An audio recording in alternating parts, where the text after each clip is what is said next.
గురువైన సుభాష్ పత్రేజీకి ధన్యవాదాలు. సరళమ్మ గారికి కోటి ధన్యవాదాలు. పిఎంసి ఛానల్కి కూడా ధన్యవాదాలు.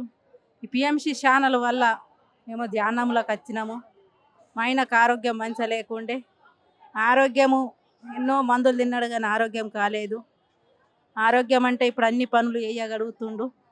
ఎక్కడికి వెళ్ళినా కానీ మేము ఈ ధ్యానం గురించి మన ప్రపంచమంతా కావాలని మన పత్రిజీ కోరుకున్నట్లు అదే చెప్పుకుంటూ మేము వెళ్తున్నాము ముందుకు.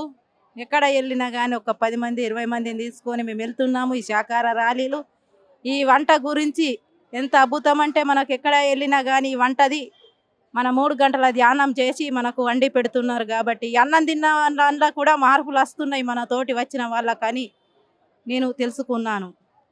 మా చిద్లగుట్ట మీద మరి పెద్ద పిరమిడ్ ఉంది కాబట్టి ఆ చిద్లగుట్టకు నేను రావాలా, మరి అక్కడ దర్శనం ఉంటుంది, ఇటు ధ్యానం ఉంటుందని తెలియజేస్తే ఎందరో వస్తుండ్రు మా ఊరు నుంచి, వెనుమల్ నుంచి. ఇది నిజామాబాద్ జిల్లా వెనుమల్.